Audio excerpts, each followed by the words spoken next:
ولیکل ساله جنرال صاحب د سنبۍ له معاملې نه اوس خبر سوې د کومې نه د ترکیې نه چې دا چا راوستې ورسره کومه رایشګره وچ شوي نو ته اوس پرې خبر سوې په قصه راته وکړه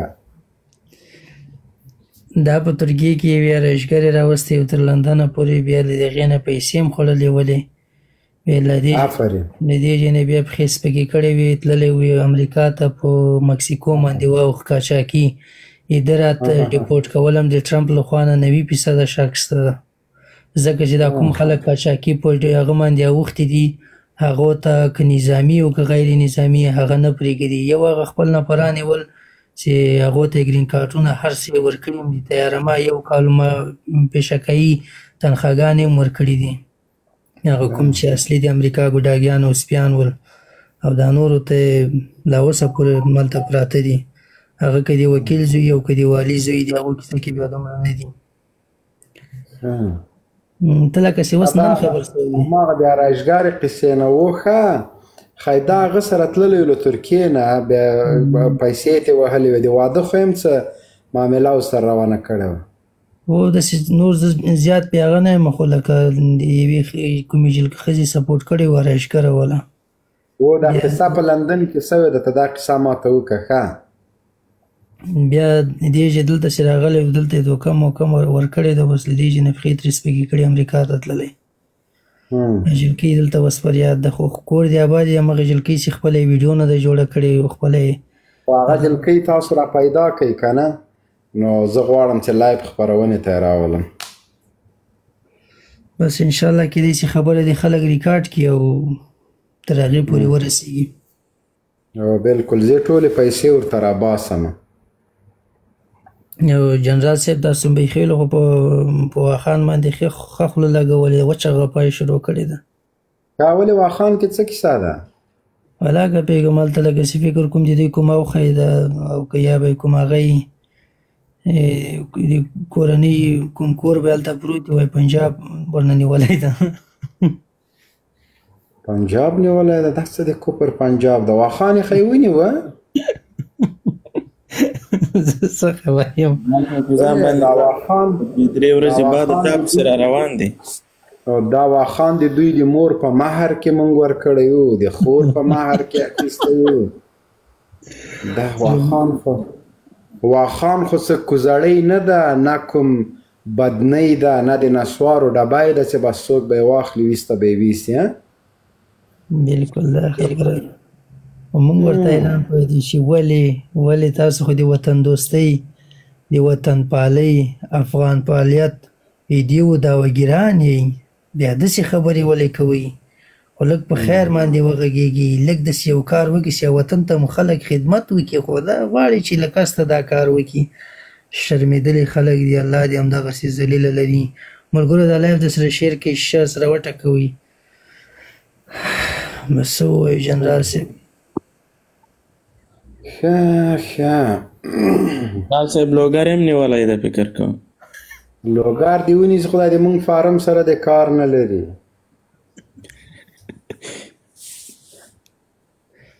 فدا ما ته وایي جک همیشه دغسې شرکاري کارونه کوي ګورم فدا ملګرو لایف سره شیر کې شیشه وټکوئ جنرال صاحب یوه نیوکه در باندې لرم هغه وایه ته دا ولې د هر چا لایف کې کښېنې کله ناست یم د چا لایف کې ناستلی یم خوښه دې خپله نو زه نه درته یم خو ما لیدلی ته ماته ووایه یاره یو جنرال صاحب خیال زه به د موبایل ته لږ جواب ورکړم جنرال صاحب په اجازه دي مې ورکوه لرې که بند دې کړه رښتیا هم جنرال صاحب دی هغه تېره ورځ فکر کوم هغه حبیب د که څوک ته د باچا کمول سره څه کښېني نن راغلی و لایف پر سکرین یې د حمزه عکس لګولی و وطندار یم زموږ وطندار یې زموږ زړه یې چې شای پلان ویستان لایف یې جوړ کړی و یو سور حلقی ده دلته سراسي یو رقم غږېږي لایف تقریبا پنځه مذهب لکه د فهیم غوندې زموږ لایف ته راسي طالب سي چې دی برمل ته لاړ شي ملحد سي چې د جمهوریتانو ته لاړ شي سیکولر سي هغه په ایم څه خره پالیسي اچولې ده بلا دې ده په دا اوږده مخوکه سي والا دا دغسې خلک دي نه پوهېږم چې دوی هدف اخر څه شی دی ښه د پاچا کمول سره زه د دې حمزه د چارسدیوال غلمار ښه او د هماغه عکسونه یې نن لګولي و لایف کې وایي دا زموږ افغان ده او فلان ده څوک پسې وایي دې لایف ته یو ګړی ورغلم لاندې کښېنستم بیا ترې راووتم حبیب په نامه ده څه شی په نامه ده زوی دې ورته مړ نسه موږ تا نه منو تا هغه راته راولې چې افغان ده د افغانستان خو زمونږه ټیکه ده دا خو زمونږ جایداد ده واخان مو د دوی د خور په مهر کې ورکه خبره خلاصه سوله ټول خو نه ورکوو که نه د شیخه څه ووایو نو جنرال صاحب دا سر تور سر ته وګوره نور مه کښېنه هلته قسم په خدای دا که دا ټیک ټاک ما ډیلیټ نه کړو زه به مردګاو یم جنرال صاحب قسم په الله یو ورته مې ډیلیټ کړی و او دا پرې ګوره بیا راماندې ډیلیټ کړی نه خو وعده مې ده ورسره چې نور نه ځمه دې حرامیانو ته بېغمه شه بس نور یې تا خپله خوښه نه موږ یې څه ځي نه کمیږو نه بل شی کېږي نه بل شی مه کوه خپله خوښه دی دلته جنرال صاحب چې ته کله لایف راسې د تا لایف کې تا ته ځان ته 2000-3000 نفره کینی هغوی چې تر سبا پورې وغپېږي ټول لایف یې 10000 نفر نه ګوري د تا په 2 ساعتو کې 50000 نفره ګوري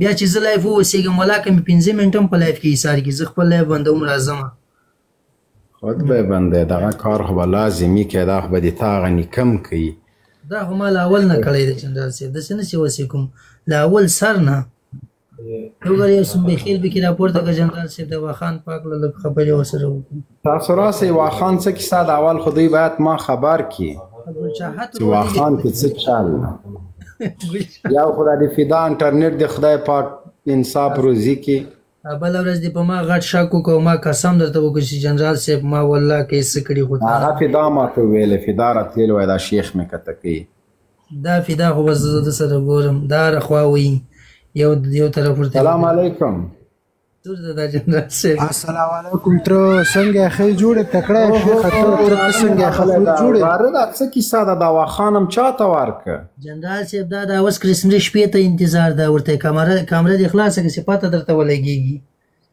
تر دا روانم په قران کا خبره ای ما تر نرغوندې راشه نرغوندې تر دې ما خو سر سترګې د جهان په هورو دی نو داسې وخت راځه چې زه په افغانستان کې هم څه څوک دې رانه توت ته نه کي ښه دا هلته را باندې غوږونه ونیول خو مالې نور نه کوم شکر د اوس مې څه کړي نه دي او بس هغه ویډیو د سره وساته میدانوي کې به بیا ورته وښیو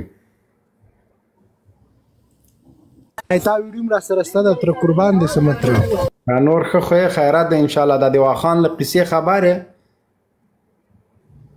هغه تر تا مخ کې ویلې و د تی پیغام رسوله ښه هغه د شیخ ته وګوره که څوک یې راپورته که ولا جنرال صاحب دلته یو دانه ناست ده خو هغه کنځاګانې کوي کنځا چې وکړي کنځا به واوري صحیح ده زه به یې راپورته کړم ملګرو د لایف د سره شیر کې که څوک وایي چې راپورته سي باید حد اقل 10 نفر ورته باید لایف شیر کړي چې زه یې راپورته کړم نور یې تاسو خپله خوښه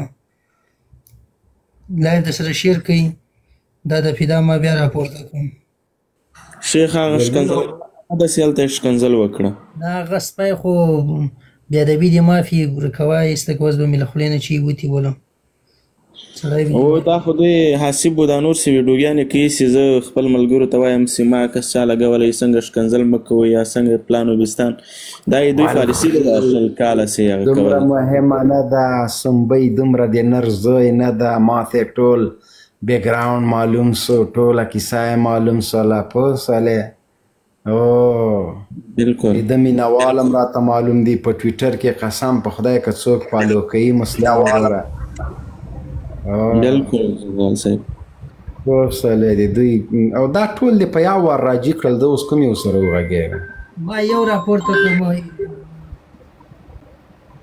وروره ستړی یم چې چې نومېږي اسد خان ستړی یم چې وروره مایک دې خلاص کړه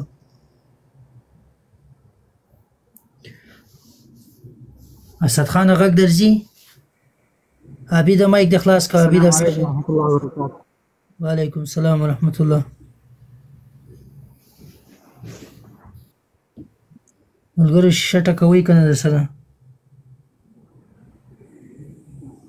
مهرباني. عبید ورور څه دی ویلې؟ عبید اوري؟ اورم ورور تاسو ښه یاست؟ مخه ده. شکر مهرباني وروره.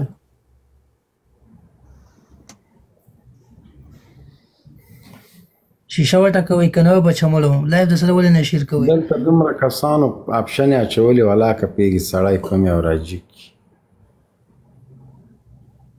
دغه ته به وخت ورکو دا څه وایي؟ ولې دې خردجال ته واخ ورکه. هلو السلام علیکم. وعلیکم څنګه ښه جوړ یې؟ خردجاله ښه جوړ یې؟ شکر ده. مبین صاحب څنګه ښه؟ شکر ده الحمدلله. مال تاسو سره ملاو شو لکه شارجه کوم ځای کې داسې ملاقات درڅ غواړ پاکستانی یم. زه په هغه کې یم غواګانو فارم کې یم ورور. ښه دا بله خور مایک د خلاص کماندانه باشه. مهرباني. مجاهد. السلام علیکم ورحمۃ اللہ وبرکاتہ. وعلیکم السلام. بعرض ادب و احترام زنده باشین. شما برای گرامی انشالله که بخیر باشین. زنده باش. خیر. مبین برادر شناختین؟ بله حال شناختم. مهربانی که خواهر محترم. بانو خواهر هستم. بله بله بانو خواهر. زنده باشین. مهربانی که بخیر هستین؟ سلامت هستین؟ خیر ببینید. سلامت باشین مبین برادر گرامی. موضوع بحث امروز چی است؟ امروز موضوع بحث امی به نام حسیب یک مبارز جمهوریت است که امرای یک خانم پیسیش پولش زده به یک بهانه که ما تجارت و بیزنس میکنم و دوم واخان است. یک کسی که خود را مبارز میدانه پس خودش مصدر خیانت میگرده چطور دیگر به مبارزه تشویق میکنه. واخان یک منطقه است که تقریبا با کیلومترها متر طول و عرض دارد. چطور میشه که امارت اسلامی بدون از اینکه در تاریخ خود خاک نفروخته و از خاک خود دفاع کرده، از کشور خود دفاع کرده، اشغالگرا را در کله کلیش زده از افغانستان خارج کرده، چطور میتونه که اونمو مردم پس بیا سر واخان معامله کنه و واخان جز خاک یک کشور بسازه که او تا گلون تا دندان در قرضها غرق است. مبین برادر مسئله تو از خود ما شما متاسفانه میگه درخت گفت که ببخشین گفت کمر تکی زد، گفت که شاخه خودم. اگر امروز ما شما بعض مشکل را میبینیم از افغانای خود ما میبینیم، متاسفانه که اینا فروخته شده یهود و نصارا هستن، فروخته شده اونمو غلامی هستن که یهود و نصارا در فکر و ذهن از اینا انداخته و چون این مسائل در قبال امارت اسلامی افغانستان میگن. امارت اسلامی افغانستان از بزرگایش گرفته تا مجاهدینش تا کسایی که اینا را مثل ما و خواهرایی که اینا را به حساب حمایت میکنه، تشویق میکنه، دعا میکنه، خیرشان میخواه، خیرخواهشان هستیم. برادر گرامی مثلا اینجا است که هر عصیب خومه هستن نمیشناسم یا هر زنی که امروز هست، اگر اینا زن افغان است با والا من خجالت میکشم به ای که یک زن افغان بیاید و چنین کار را و چنین اعمال را بکنه یا یک برادر افغان. و مسئله سر از این میگه که امارت اسلامی افغانستان و مجاهدینش و بزرگای نظام امارت اسلامی افغانستان از جمله کسایی هستند که اونا صادقین علما، کسایی هستند که خیرخواه ملت افغانستان هستند، دلسوز ملت ما و شما هستند. این هر لعنتیایی که میان، هر تهمتی که میزنن، الله متعال در دین و دنیا از اینا پاسخواست بکنه، هدایتشان بکنه. اگر هدایتشان نمیکنه انشالله تعالی که نیست و نابودشان بکنه. و برادر گرامی موضوع اینجا هست که امارت اسلامی افغانستان همیشه وقتی که بیچاره در میدان جهاد بودن والله بالله ما شما خود در میدان توییتر یک جای بودیم که مجاهدین ما بودن که یک توتنان در جیب از اینا بود، یک توتنان. می گفتن با والله قسم است که در یک سپیس بودیم، یکی از برادرای مجاهد ما آمد قصه کرد، گفت ما یک توتنان خوش گفت در جیبم داشتم، گفت تو را تر میکردیم، او را گفت ما میخوردیم، گفت بازو را داو گفت تر میکردیم، یعنی اینقدر او کونه و فرسوده بود، گفت تو را ما داو تر میکردیم میخوردیم، گفت باز پس او را در جیب خود میکردیم که برای دیگه وقت تا که گفت ما زنده بمانیم. از بالا درون بود، از پایین نظام طاغوتی خود اینا رای میکردن، اما نظام غلامی که افغانای ما غلام از اینا شده بودن، امو یهود و نصارا که در داخل افغانستان اشغال کرده بودن اونا. یعنی امروز که تهمت میکنن اینا کسایی هستند که خود از اینا سر خود در گریبان خود خم نمیکنن که در دوران جمهوریت چی یک زلالت در افغانستان روان بود، چی یک بی‌عزتی در قبال زنای افغانستان روان بود، چی یک خورد و برد بود، چی از هان مردم ما و شما را اینا شستشو کردن در قسمت فرهنگ ما، در قسمت نظام ما، در قسمت هر سیستم حکومتداری افغانستان. اینا یهود و نصارا انواع و اقسام مختلف اشغال بود و انواع و اقسام مختلف اشغال اینا چی کردن سر ملت افغانستان، سر سیستم حکومتداری افغانستان، سر فرهنگ ما و شما اینا تطبیق کردن. امروز نیاز به این است که مثل ما و شما و برادرها و خواهرایی که واقعا صدای حق بلند میکنن بیایم از حق صحبت بکنیم، از حق دفاع بکنیم و این لعنتیایی که میاین در قبال امارت اسلامی افغانستان دا څنګه البته انټرنیټ به کمزوري شوی شیخه. به هر حال دغه بل څوک ده دا خیال وروره مایک د خلاص کړم. غلط کمنټ چې هر چا کوه بلاک کوه. السلام علیکم جنرال صاحب، ښې جوړې؟ شکر ده الحمدلله. د واخان مبارک به زه دونه وایم، دوی نن یو جې کې یو عکس ما ولید د جمهوریت وخت کې په داخلو وختو کې پاکستاني عسکرو دلته یو چای جوړ کړي و، یو منور غوندې نښه غوندې، هغه یې په اوس وخت کې دوی نشر کړی دی، وایي پاکستاني عسکر هم ورسره د عکس سره اخیستی، دوی هغه کوي ثبوت لپاره وړاندې کوي چې یعنې دلته راغلي. او په هغه وخت کې که یاد کېږي په اوله وختو کې چې جمهوریت سقوط سالته بیا طالبان لاړه هغه یې چاپه کړله، هغه یې له منځه یوړه، هغه نښه دوی اوس هغه نشري. او بل دغه اسیب چې ده، اسیب په بله ورځ چې هغه مناظره کې راغلی څوک ده؟ دا سنبی خیل. سنبی ښه. د په هغه ورځ باندې هغه نوروز سره چې لایف راغلی ووایي د مکتبو باره کې چې دوی وایي ښوونځي نه خلاصوي، ته یې دی ګوره ماستر هم دی، د کم عقلیت بې غیرتۍ ته ګوره. هغه وتیلې وایي موږ څه وکړو، نور چای خو ناست نه کي، وایي د عدم تشدد به ورسره کړو، دا خو پاچاخان هم دا مبارزه کړې، د انګریزانو مقابل یې کړې. دا یې ورته وایي هغه خو د انګریزانو مقابل کې کړې، نه دی هغه خپل خلکو مقابل کې. دا یې دونه بې عقل ده چې د انګریزانو مقابل کې جګړه نه کوي، چې روا ده، جهاد ده، د خپل مسلمانو مقابل کې خلک جګړې ته هڅوي. او بل له تا نه وایي له کوم دغو خلکو سره ډېر مه نږدې، ډېره انډیوالي مه ورسره په ولا بلا دا چې دي صرف دا اوس یې ځان هغه کړی، د وخت لپاره یې ځان تغیر کړی ده. نور دوی هغه خلک زه دوی ښه پېژنم، زه دلته دوی سره وینم یې، دلته کاته پورته دی دوی فکرونه، زه جرمني کې یم، دوی وینم، دوی چې دا له فکران عقیدې دوی نه دي جوړې، داسې بد عملونه بد کارونه کوي، په هېڅ واده دوی له موږ سره جوړ نه شي راتلی. دا اوس هم که موږ طرفداري کوي یا یو چې وایي دا صرف د دې لپاره کوي، مجبوره دي، نور هغه نه لري. او دغه فهیم شینواری چې ده دغه ډېر ټویټر کې ډېر بد پوسټونه کوي، دغه شیخ صاحب چې ډېرې بدې خبرې کوي، دغه ته ځان ډېر مني چې ما له څو لکانو سره دلته بحث وکړه، د تا پسې خبرې کلمات یې د ما یې تا ملاتړ ترې کوه، دې یوې خبرې کې زه ملامت کړم، وایي دا ده را رنګ کړه، ده وایي انډیوالي ورسره وکړې یا هلته هغه سول، دا خلک وایي اوس داسې خبرې کوي، داسې هغه کوي، دغو خلکو سره ډېر مه نږدې په وله دغه زه خو داسې دا دلته د بعضې وخت دغه د موږ دا بحثونه او دا شیونه خلک اوري، زه د دې په خاطر دوی سره تعامل کوم چې دغه د تعامل دستور دا عام سي، کرکه ختمه سي. خو فکر کوم چې بیا هم هغه شی ده دوی د موږ له محبت نه، له مینې نه، له دوستۍ نه دوی سوء استفاده کوي.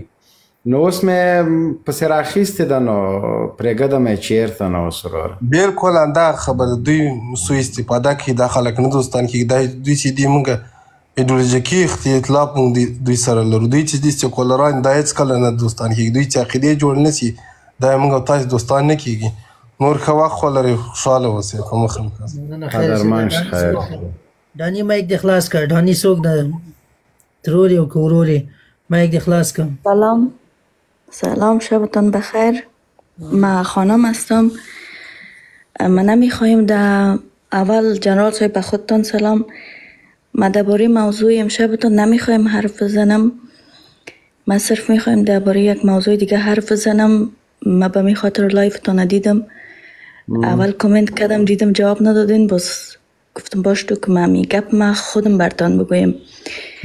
ما شکایت چندانی ندارم از دولت طالبا یا چندان گپی ندارم، نظری ندارم.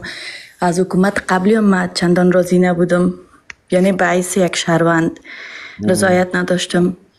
ما در ایران زندگی میکنم.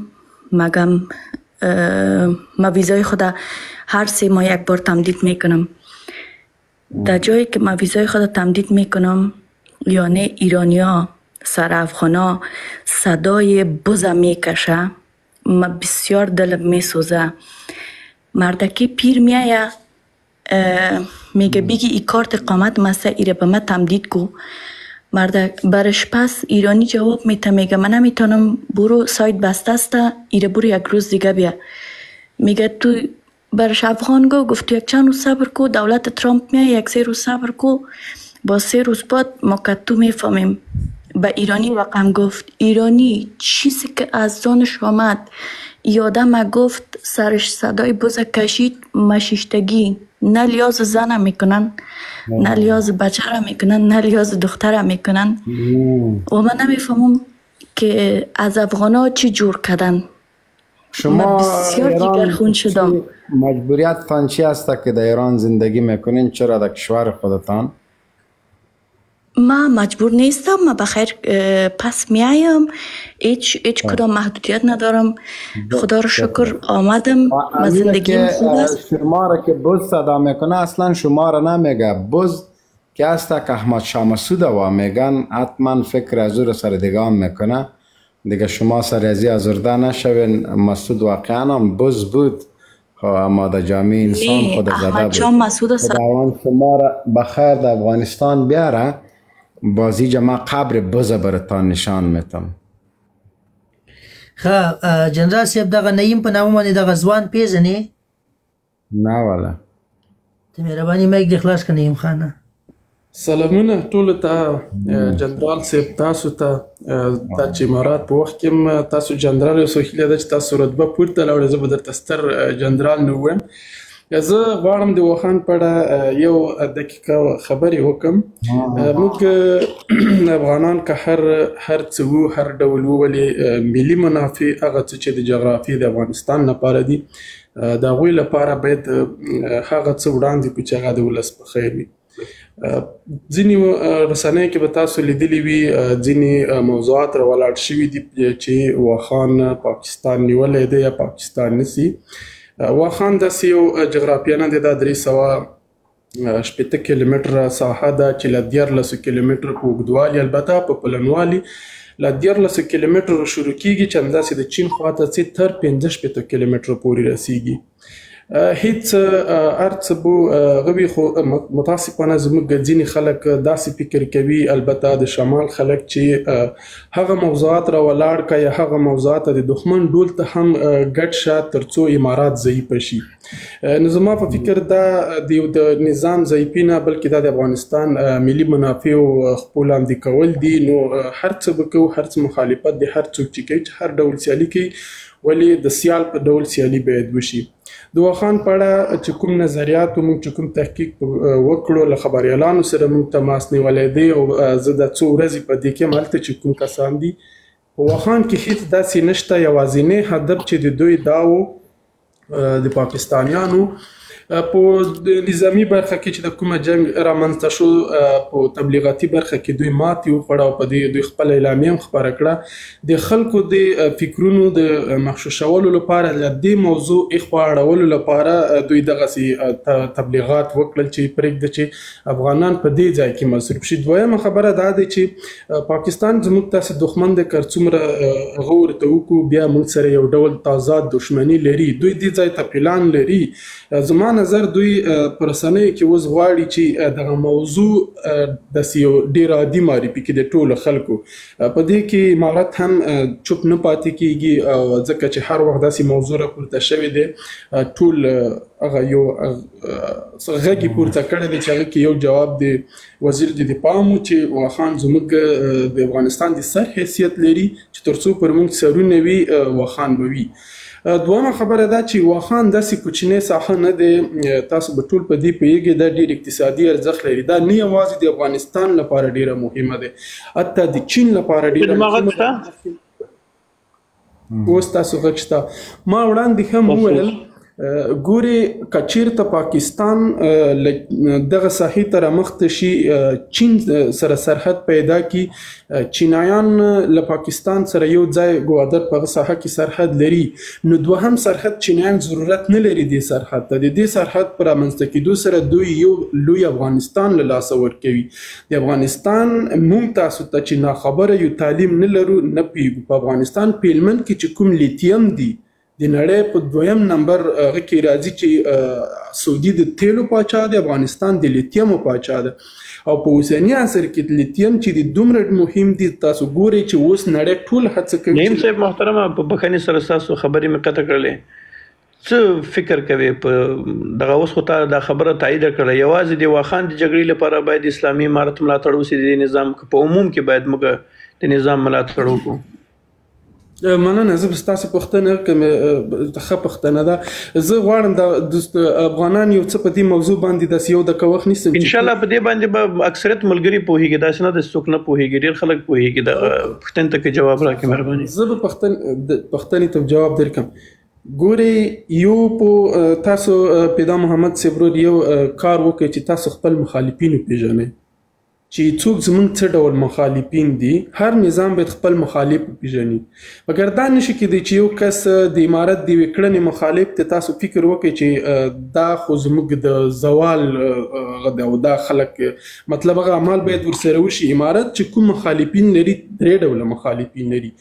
یو ډول مخالفین دي چې د قدرت د اخیستلو لپاره مخالف دي سبا له یو څه قدرت ورکړه خیر و خیرات دی. دویم ډول مخالفین چې دي هغه امارت سره په کړنو مخالف دي یعنی ځینې کړنې دي چې هغوی مخالف دي که هغه حل شي د هغوی مخالفت ختمیږي. یو ډول دي چې تاسو د امارت یا د طالبانو هغه ډول مخالف دي چې له نوم سره له ذات سره مشکل لري هغه وایي چې طالبان موږ بالکل نه منو. نو دغه درې ډلې که تاسو وپېژنئ بیا تاسو دغه سوال حل کېږي چې څوک زموږ څه ډول مخالف دی. هغه مخالفینو سره تاسو بیا په مغه ډول حرکت کوئ. متاسفانه تاسو کې ځینې ملګري خفه هم نه شوي داسې حرکات کوي. نعیم صاحب موږ وګونیسه تر جنرال صاحب نه به چا زیاتې نیوکې په دې نظام باندې نه یې کړي ولې عقیده معلومه ده لاره معلومه ده سمت معلوم ده هر څه معلومه دي تر دغه نه به زیاتې نیوکې د نظام باندې چا نه یې کړي او نه به دومره چا ناخوا لیدلې وي. یوه دقیقه صبر وکړئ او پاته سوه د تاسې خبره موږ هغه کسان هم پېژنو چې چا په واقعیت د نظام ته په دې خوا بدېږي چې دا نظام بقا وکړي. دا خلک موږ ډېر ښه پېژنو داسې سوشل میډیا کې مو اوله ورځ نه ده مستقیما ملتانه پوښتنه وکړله چې آیا د واخان په جګړه کې باید یوازې د نظام ملاتړ وشي که په عموم کې ملاتړ وکړو او نیوکې پې باندې وکړو. زما مستقیما تا ته جواب درکړو خو ته متوجه نه وې. ته زما او د جنرال صاحب فرق نشي کوی. هغه په اصل کې په خپله دا نظام منلی هغه په خپله ځان ته مجاهد وایي. دا نیوکې چې پرې نه منې هیله کوم تاسو وخت راکړئ ما ته یو منټ وخت راکړئ زه د خبره وکړم بیا به تاسو وکړئ. دی چې نیوکه پرې کوي که مثلا د ده نیوکه دا دی چې اقتصادي مشکلات په افغانستان کې دي حل دي شي د اصلاح لپاره کوي خو دی دغه ته ځای نه ورکوي چې دی که چېرته دغه اصلاح هم نشي خو بیا هم له طالبانو نه اوړي یعنی دی بیا هم دی مجاهد دی چې ما مبارزه کړې زه دی کیم خو د خبره چې په خپل هغه کوي دا د ده حق جوړېږي چې خبره وکړي. دویمه خبره تا وکړه چې په دې ډول یا په دې ډول ما تا ته جواب درکړه خو ته پوه نه شوې چې ته مخالف وپېژنه هغه بیا په دې تا سوال حل کیږي چې کله ته خپل مخالف وپېژنې چې دا احمد زما څه ډول مخالف دی، محمود زما څه ډول مخالف دی، جمال زما څه ډول مخالف دی. نو دلته بیا ستا سوال حل کیږي چې مثلا زه که د امارات مخالف یم یوازې په د نن موضوع کې باید ملاتړ وکړم که نه په نورو کې. یعنی نظام هر یو نظام چې راځي هر څوک چې حاکم کیږي پیدا محمد وروره دا یاد وساته د دریمې نړۍ هیوادونو کې افغانستان راځي تابن به مشکلات وي چې کله مشکلات وي نو دغه سیمې وګړي حق لري چې انتقاد هم وکړي، هغه حق لري چې غږ هم پورته کړي. نو تاسو داسې مه کوئ چې تاسو بس وایئ چې چا غږ پورته کړو، که ځان دا اوس وویل چې جنرال صاحب ته دا یو دی راپورته کړه چې د خور دلته اوس وغږېدله. یعنی اصل کې امر بالمعروف ویلي دي چې د ښځې غږ ناروا دی او امیر المؤمنین چاپه پرې ویلي چې هو دا قانون باید تاسو ومنئ، خو تاسو ټول دلته ناست وئ هغه مو واورېده. نو که زه چېرته په دې باندې اوس نیوکه وکړم چې تاسو خو د خپل امیر هغه ونه منو، نو ته بیا راځي ما له ما ښکته کوې مې یم او شاته دم وایي. ما له جنرال صاحب له تاسو یو ملګري له هغه څخه پوښتنه وکړه لونګین څخه د ده په لایف کې ورته مې ویل چې تاسو دغه اوسني وخت کې چې کوم مخالفتونه د امارات ترمنځ زمزمه کیږي د دې په اړه څه وایي؟ هغه ویل نه دا حقیقت نه لري، هیڅ مخالفت نشته، دوی 20 کاله یو. کله چې جنرال صاحب زه ښکته شوم دا پیدا وویل چې دا د بګرام نسل دی. ګورې دا هغه څه دي چې تاسو داسې فکر کوئ که څوک حداقل یو پوښتنه هم وکړي تاسو فکر کوئ چې دا د بګرام دا د جنرال صاحب لایف به شخصي سي، خو په دې هکله به انشاءالله زه په خپل لایف کې ته ماته ثبوت راکړې چې ما دا خبره کړې ده. دا لایف نه شخصي کوو تر څو دا نور ته نوبت ورکړي. جنرال صاحب دغه رئیس ته نوبت ورکړي چې شاهین هم و او رئیس ته نوبت ورکړي. رئیس وروره مهرباني فدا وروره چې دا خبرې خپلې خلاصې کړي. صحیح مهرباني مننه کوم. نو زما اخیری دغه دا چې زه له تاسو هیله کوم چې تاسو هڅه وکړئ چې یو ځل هغه سړی وپېژنئ چې دا څه کاره و څه کاره دی او د ده خواست چې شی دی څه وایي. زه چې نن د جنرال صاحب لایف ته راوختم یوازې په دې موضوع راوختم چې دا موضوع یوازې د ده نه دی، دا موضوع یوازې د امارت نه دی، په دې باندې باید تاسو سر خلاص کړئ. دا موضوع زما هم ده، دا د خلقي هم ده، د جمهوریتي هم ده، د مجاهد هم ده، د هر افغان موضوع دی. کله چې د هر افغان موضوع راشي نو موږ تاسو ته بیا ډلې مهمې نه دي، موږ تاسو ته افغانستان مهم دی. زه د پکتیا یم. بیا دومره څوک نران هم نه دي چې په دومره لویه خاوره معامله وکړي. افغانان څه ویده نه دي والله چې هر څوک خیانت کوي ولا پلار لاسونه پې ورمات کړي د نظام خو پرېږده. دا جرأت هم څوک نشي کولی او دا فکر دې هم نه کوي او څوک دې دا تبلیغات هم نه کوي چې واخان ولې موږ بنګړي اچولي چې واخان به څوک خرڅوي. زه د یو خبره کوم مننه. زه د یو اخري خبره کوم ځکه دوستان هم تاسو به نور خلکو سره هم بحث لرئ. ځینې مسایل داسې دي چې هیوادوال دې په دې باندې هیڅ تشویش نه کوي چې یا واخان به خرڅیږي یا به ډیورن خرڅیږي. کله چې که چېرته ډیورن خرڅېدلی داسې وخت راغلی و چې لما جنرال صاحب ډېر عمر لري په دې خبر دي. ډیورن چې د پټاکیانو په وخت کې خرڅ نه شو، ډیورن چې د تجزیې په وخت کې خرڅ نه شو، چې په شمال کې یو حکومت و، په هرات کې بل حکومت و، په کابل کې زما په پکتیا کې د باچا خان زادران حکومت و او عسکرو به دا غږ کولو چې نه غلی نه لپري باچا خان زادران لپري واچ او پیسې کني ولم دي. زما په پلار خپل ما پلار وای چې ما ډزې وکړي چې والله ولم دي دلته چې په هغه وخت کې یو افغان راپورته نشو په ډیورنډ یو کوچنی لاسلیک ونه کو په 21مه پیړۍ کې له دې بېغمه شي. همداسې د واخان په اړه بېغمه شي، همداسې یو خو دغه د مخالفتونه دي. زه منم اوس د شمال خلک هم دا وایي چې افغان آمد واخانه فروخت، ولی په حقیقت کې هیڅ دشته. داسې مسایل چې کېږي د دوی لپاره دا د یو پر د دوه پر کار نه دی او که امضای کې د منلو نه دی. مننه کور ودان خوشحاله قدرمن انشاءالله د ژوندی لره ډېره مننه. دغه زمونږ افغان ورور د کامره دې خلاصه که ماته خو د B-52 پیلوټ ښکاري ستړی مه شه. نوبت از من جناب صاحب. بله بله بله. سلام عرض ادب خدمت شما، خدمت حاجی صاحب حاجی فدا محمد و عزیز برادر دوستانی که در لایفن. انشالله که جور و صحتمند باشین. موضوع لایف شما تا جایی که ما متوجه شدم سر واخان است. ببینیم جنرال صاحب دشمنان وطن وقتی که وطن فروختن در زمانی که 42 کشور وارد افغانستان کردن، در زمانی که مردم ما آواره و یتیم و بیچاره کردن، در زمانی که با کفر یک دست هر مصیبتی که بود به سر ملت افغانستان آوردن. اونا حال کدوم کیس دیگه ندارن. باید تهمت بزنن، باید بهانه کنن، باید تبلیغات کنن، باید دهنای کرایی را بگیرن بگن تبلیغ کن که با خانه فروختن. امارت اسلامی وطن فروش نیست. خب صحیح میفهمم که وطن فروش نیست. امارت اسلامی خائن نیست. خیلی به حساب وطن پرستی از سرباز امارت کرده وطن پرستر به کره زمین نداری. خب جنرال صاحب دو باختن، سرمایه افغانستان را دزدی کردن، بیرون از کشور سرمایه گذاری کردن، به کشورهایی که فعلا هستن با او پولی که دارن ارزش ندارن، با او سرمایه که از افغانستان دزدی کرده وارد اروپا و آمریکا شده با او سرمایه ارزش نداره، یک بی ارزش آدم است، مجبور تبلیغات کنه. راه دیگه برای نمونده مگم فروختن باخان یک ضرب المثل که اینا بین خود جور کردن. اینا از پیش خود همچین دسیسای جور میکنن، دهنای کرایی دارن، مثل حسیب زواگ، مثل چند تا دیگر اینا خریداری میکنن، فکر میکنن که مردم افغانستان فریب میخوره یا مردم افغانستان گول میخوره. نه خیر، ما 100 بار دیگه دولت مثل جمهوریت باشه در مقابل استاد میشیم، دیگه او خائنین، او وطن فروشان نه به فکر وطن بودن، نه به فکر ناموس وطن بودن، نه به فکر سرزمین بودن، نه به فکر مرزا بودن، نه به فکر جغرافیا بودن. فقط فکر و ذکر اینا دزدی بود، فکر و ذکر اینا بیشرفی بود، فکر و ذکر اینا فحاشی بود، عیاشی بود. که آن چیزی که شما فکر بکنیم در زمان جمهوریت بود، آن چیزی که شما فکر بکنید، اینا فکر میکنن باز دوباره همون فشا، همون فساد، همون بدبختی در افغانستان میتونن با تبلیغات های ناحق بیارن. نه خیر، یک تبلیغات بیش نیست. من خودم خارج از کشورم، داخل کشور زندگی نمیکنم. من منتظر یک کارم که در افغانستان ان شاء الله تعالی صورت بگیره و والله قسم برمیگردم به افغانستان، و والله قسم برمیگردم. من از سربازی که در خاک در مرزا در جغرافیای مرزای مایه میکنه به خاطر مرز ما جان شیرین خود از دست بده، ما از همینجی واقعا دسته و سرباز میبوسم و با او سرباز، با خانواده و سرباز هم دردم و در کنار او سرباز استادم. تشکر جنرال صاحب که فرصت دادیم. زنده باشیم جنرال صاحب. خداحافظ. وقت سلام.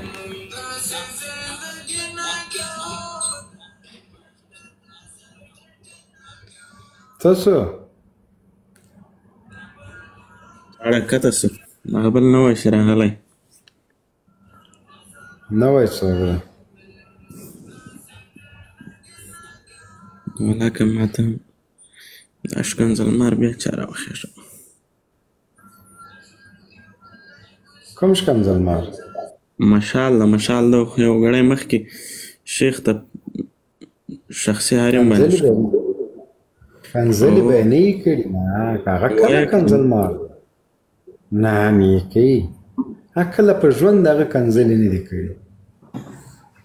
الله ټول وخت په شکنزلو کې جنرال صاحب تیر شوی دی. نو چې کنزلی ونه کې چې شی وای بغیر له کنزل نور خبرې زده دي. والا خو بیا راختلی ده د مشالو، بیا راختلی ده. خو ما یو غړی مخکې چې شکنزل شیخ ته لږ صبر وکړه. یو کاس بل راجګوه بیا تاسو یې کته کوئ مه تر هغو پورې څه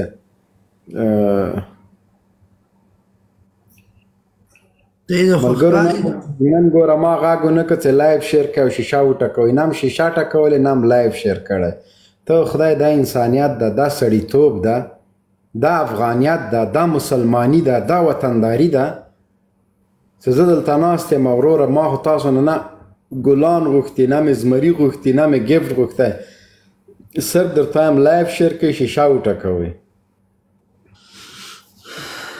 هیڅ تاسو خدای انصاف روزي که. آرمي دې سسته ده جنرال صاحب محترم، آرمي دې ډېره سسته ده. آرمي مې سسته ده، آرمي سسته ده. رجیب که آرمي تکړه سئ. دا د ما آرمي څه تاندر وهلی ده.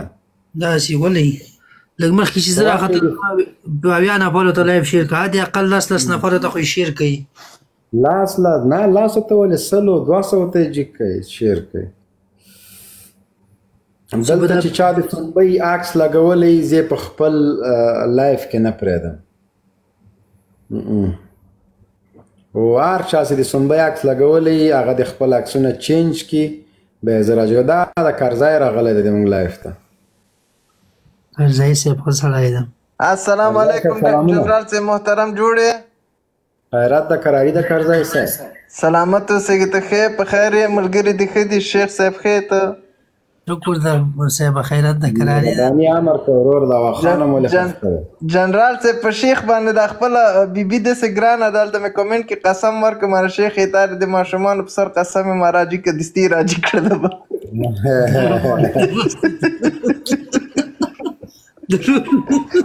خدای سر او کال ناست یم که به مې څوک کمنټ ته جواب راکړي دا اوس مې یو قسم ورکړ دستي یې 2 پیرې راجي کړم جنرال صاحب وینو دی او د خبرو د خوند اخلو دعاګانو کې مو همیشه دی یادو مبارزې ته د همداسې دوام ورکړه موږ د ترشا یو چې څه هم د وسه کېږي د لایک او د کومنټ هغه در سره کوی سو خلاصه د ډبل ټیپ مجاهدي در سره کوی سو ترشا دی ولاړ جنرال بس سلامت اوسئ ښه وخت درته غواړم ښه لایف همیشه د په لایف کې استو موږ کامیابه اوسئ کرزی صاحب سالار احمد ملګرو شیشه وټکوي دا لایف د سره شیر کوي یو بل کنزلمار هم راغی زموږ پخوانی هغه ده مهرباني وکړئ شیشه سره وټکوي لایف شیر کوي ملګرو قدرتي کار د نن د ما لایف ته کنزلماران نسي راختی سي هم خیزي دا داسې کېږي بیرته کاته سي نه کنزا خو نه کوي دا جنرال صاحب محترمه خدای دې وکړي ما ته په سکرین نه ښکارېږي په سکرین درته ښکاري تاسو ته شیخه